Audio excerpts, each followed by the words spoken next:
more 5.2. Guys, I'm feeling it too, don't worry. 5.2 slash 5.1 A, B, C, D, E, F, G. 5.3, so 5.1. Yeah, because it's still like the review part. We're just adding an example to 5.2.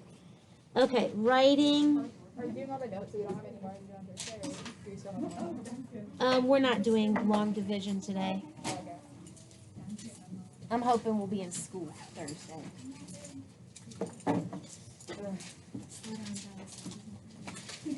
Writing equations.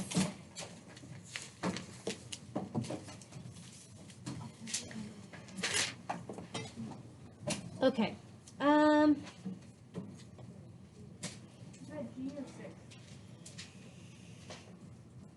G? Oh yeah, it is a G. Good question. It's a G. It's a G. Okay.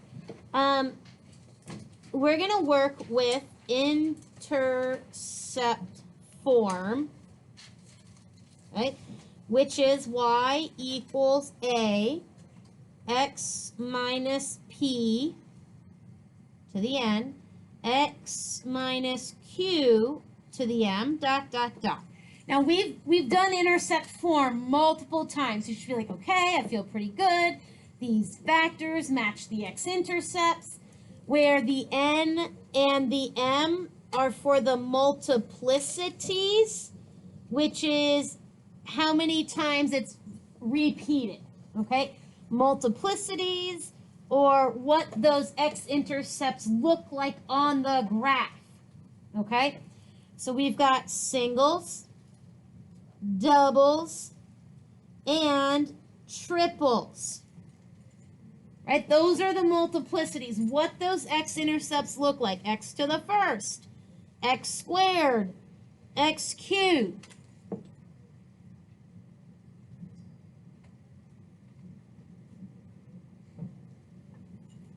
Okay, so we have real solutions and imaginary and radical. So we're going to work with the conjugate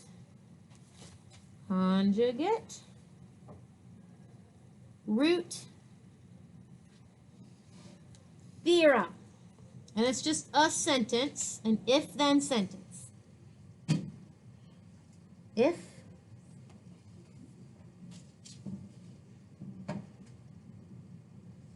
polynomial has rational coefficients, okay? Now, rational means ratio of integers.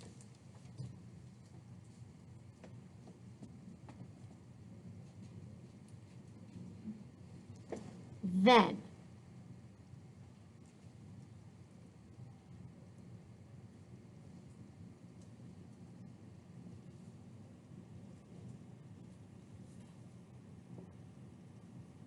imaginary and irrational roots come in pairs. They come in conjugate pairs. Okay, so I'm going to tell you what conjugate pairs are.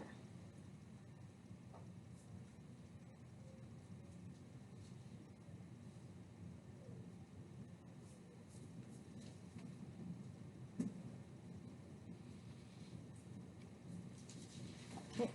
For imaginary, A plus BI.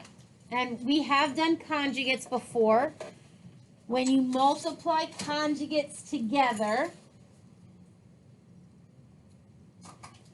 you get a real number. You get a rational number. So the conjugate is when the sign changes on the imaginary part. So this was a plus. The A and the BI are the same. It's the sign that changes. And similarly, for the irrational, which means radical.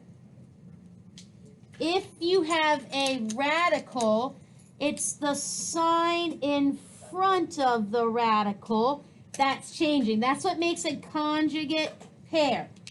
So when we multiply conjugates together, they end up with rational. Okay? So change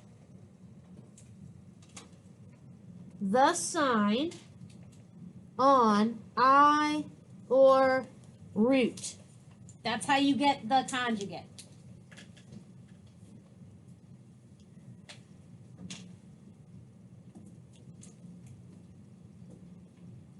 When are you gonna see this? Say that again. Where is this gonna be? Where are we seeing it? Where are we using it?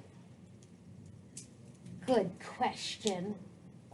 So I can actually give you roots that are in that particular format, right? So we've been doing some solving and we got answers like 2 plus 2i root 3, 1 minus I, 4i. We got all these different types of solutions. So if I can give you any solutions, you can turn them back into the equation, right? So most of what we've been doing, it's just the answer is 3 and 5, right? The equation. Right now we're going to expand that to maybe radical or imaginary roots. Yeah. Does irrational mean it has a radical? Yes. Okay. So I'm going to do the directions here, which are the same for every question. So I'm just going to write the directions once. Write an equation.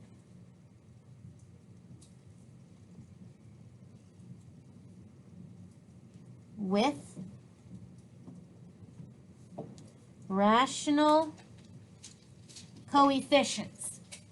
So that means I want integer coefficients.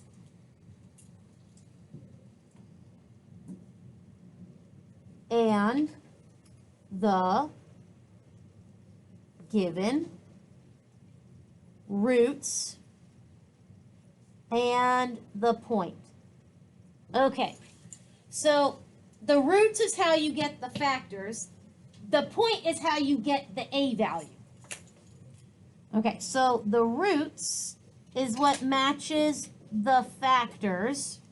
Okay, the point is usually how you find the a value, the stretch. Question. Record. All right, so here we go. First example. I'm just going to write the roots and a point. That's all I'm going to do. Roots, x equals 3, x equals -1, multiplicity of 2. Okay? And I'm going to give you a point, 0,6. Okay. Same question. We got to find the factors. We got to find the a. So I'm going to start with that intercept form. Is this how they'd like to give it to us in the problem? Yeah, I have to give you this amount of information. Okay? And then it's going to, right? We're always going to write it as rational coefficients. So here we go. Y equals a. X minus p, x minus q, ... Just me filling in the blanks. Each x turns into a factor. Y equals a. X minus 3. It's opposite. X equals 3 turns into x minus 3 for the factor. Multiplicity of 1. We don't have to write 1 powers, guys. It just happens once. Okay, next one. X plus 1 multiplicity of 2. You read them in order of the... I just write them in the order they show up in the problem. Okay, one second. Right, remember we did that connecting everything together? I'm just going to draw what this was given to me. -1, 1, 2, 3, and a 6. Okay. this one's got to bounce, and this one has to go straight through. So in order to connect all these dots, I'm pretty sure it's got to look like this. Okay, right, because I'm about to get the equation, and I'm hoping that this is what's going to happen. Okay, I got my factors. Right? Right, I got my factors. Now I need to find my A value. So I have to plug in my point. So 6 equals A, plug in 0.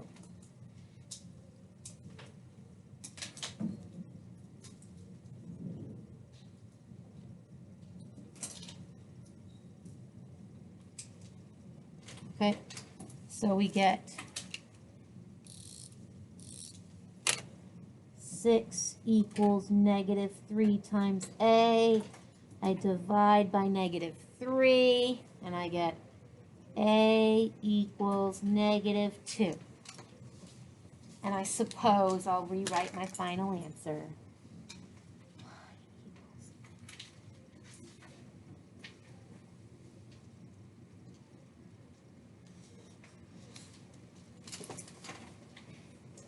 Yes. So, is there no space between like x equals negative 1 and 2? Like, is that only either that x equals negative 1? Say that one more time. Because the multiplicity of 2 only apply to x equals negative 1. Yes, yes. Here you go. I'll put a colon between them. Is that better? Okay. All right, so, right? Just numbers. We're going to start adding some radicals and i's here.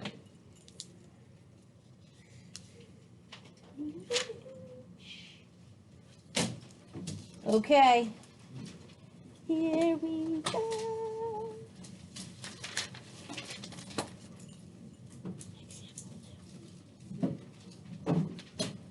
Roots. Let's go ahead and say x equals 0, multiplicity of 3. Why not? X equals root 5. X equals negative 3i.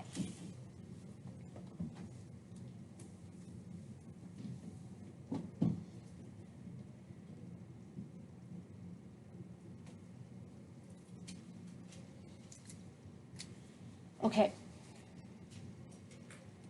I see radical and imaginary answers.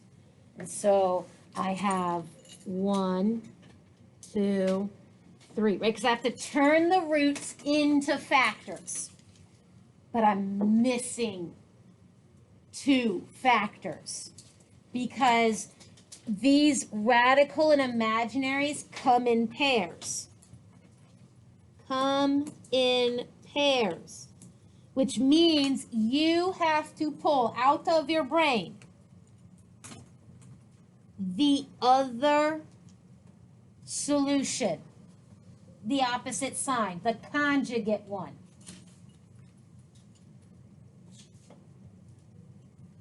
So I actually have 1, 2, 3, 4, 5, 6, 7 different right? 7 factors, not different. 7 factors because this is a multiplicity of 3.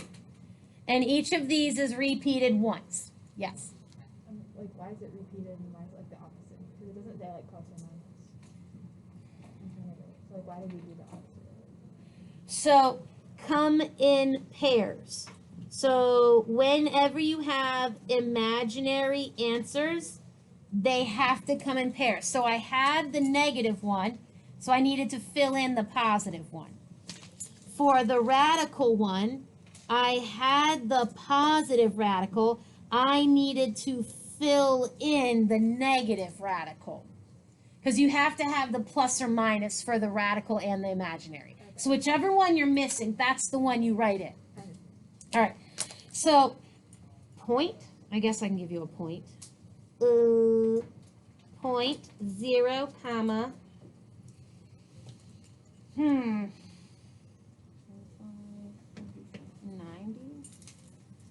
No.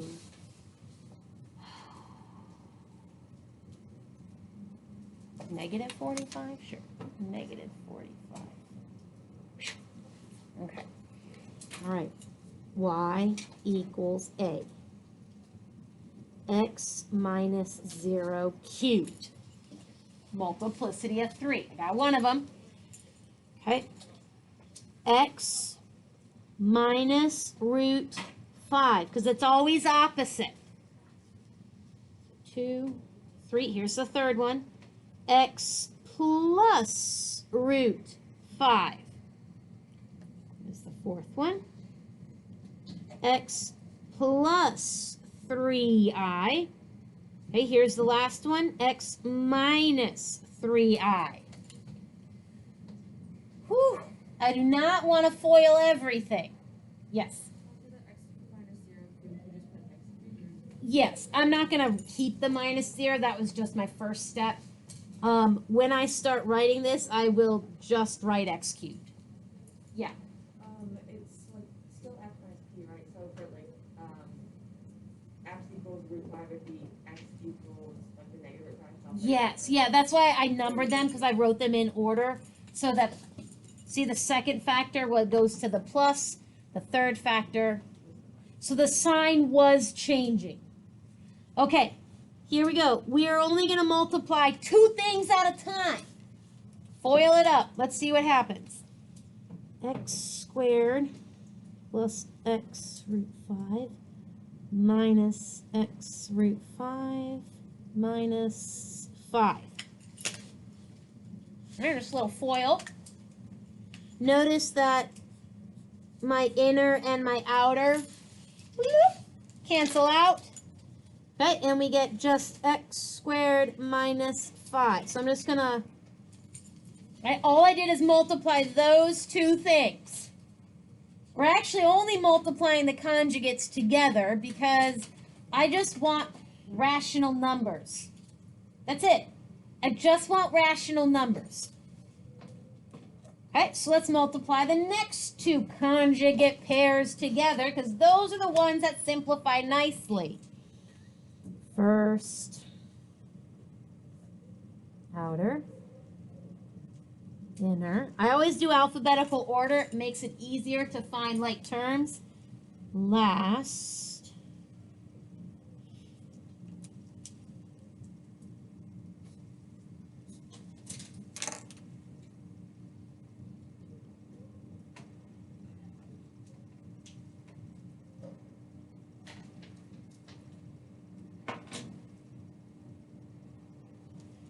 Okay, so remember that I squared?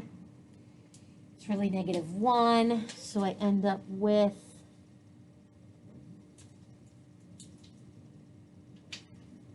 okay. And then I just have, okay, do each of these factors have integers? Yes. Okay, so that leaves me right here. X squared minus 5, x squared plus 9. Notice how this is looking kind of similar to some of that. How many x-intercepts does this graph have? Where you just set each factor to 0 and you figured it out? All right, so the point, 0, negative 45. Okay, so minus 45.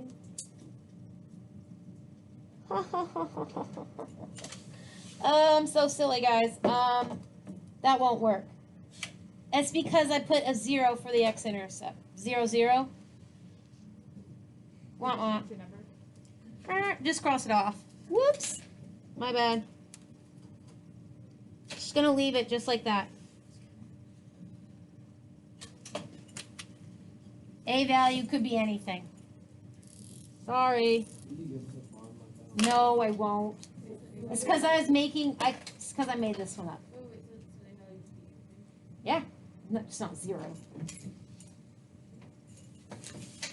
Okay, so let's do a little investigation. You're like, oh, what happened? What with my A value? Okay, so let's try it.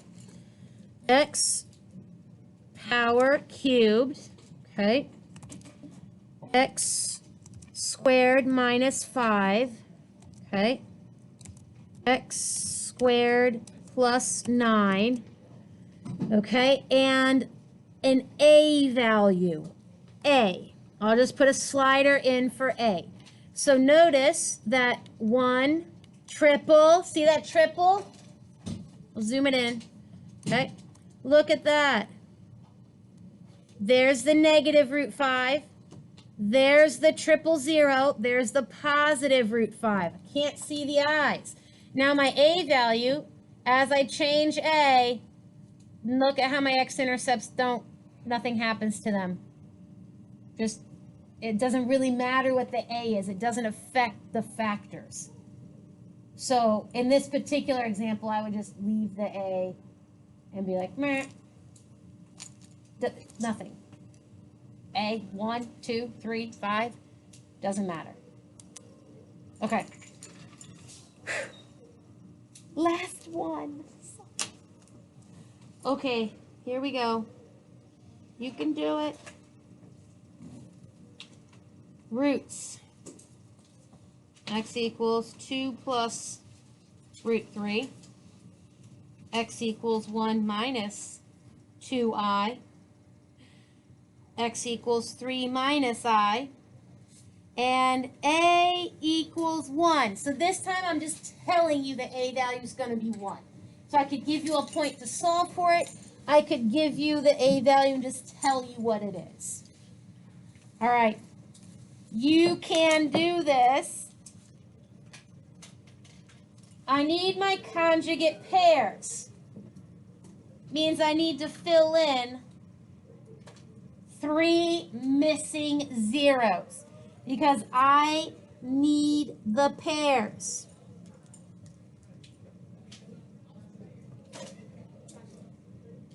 All right, I just want one of the missing ones. Yeah? 2 minus root 3. Next missing one? 1 plus 2i. Last missing one? Somebody, yep. 3i plus 1. Yes, look at that. You guys got it. Okay, 1, 2, 3, 4, 5, 6 factors. Whew, okay, I can do this. And I already know the A value is 1, so I'm just going to put a 1 there. Okay. Opposite. Opposites, right? It's the opposite. So 1, 2. X, X, X, X, 1, 2, 3, 4. Whew, I'm not writing small enough. Okay, 6 of them, right? I got 6 zeros. I need 6 factors. They all get an X. All right. Minus 2 minus root 3. You see how both of the signs are opposite? That's important. Look at that. Both of these are opposite. Positive 2 turns into negative 2. Positive root 3 turns into negative root 3. Opposite. I'm not going to make it orange. My bad. Okay. 2. Okay, the second factor. Opposite. Opposite.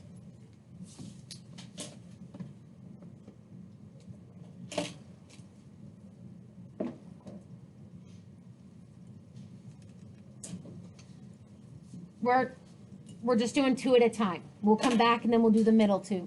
Then we'll come back and we'll do the last 2. All right. We want to multiply the conjugates together. Yeah.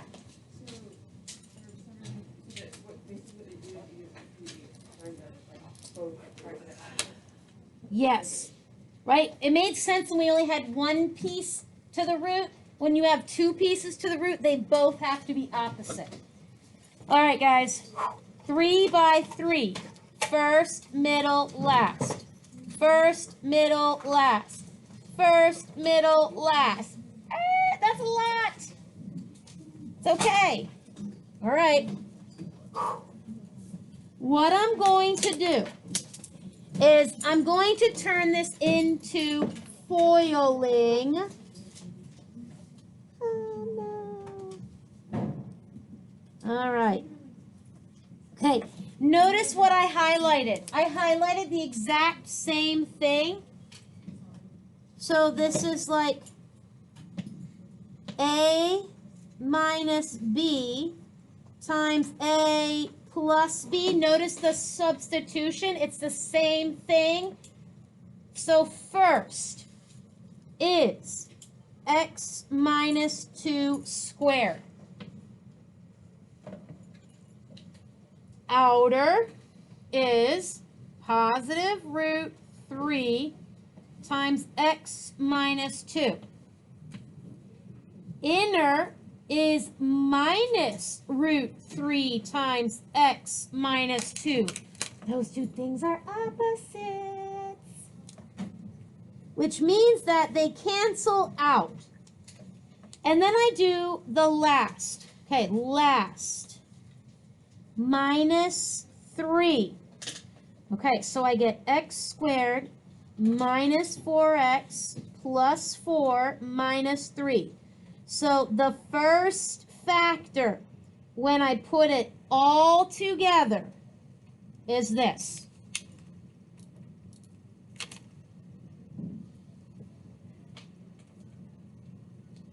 Because with the conjugates, that middle piece always cancels out.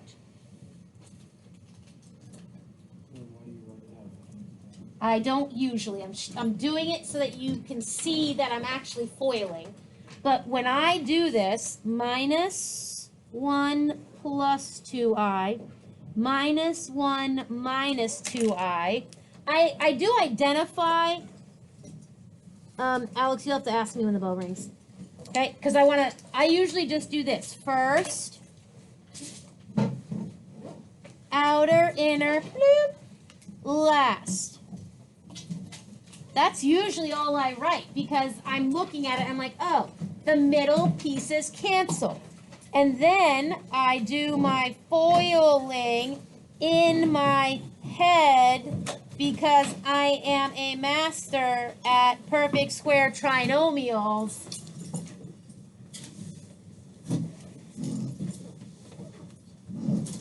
Minus, plus. I'm going to finish the recording so you can check it if you'd like. Minus, minus. Okay, and so I group up those first two terms because they're matching. First, outer, inner, last.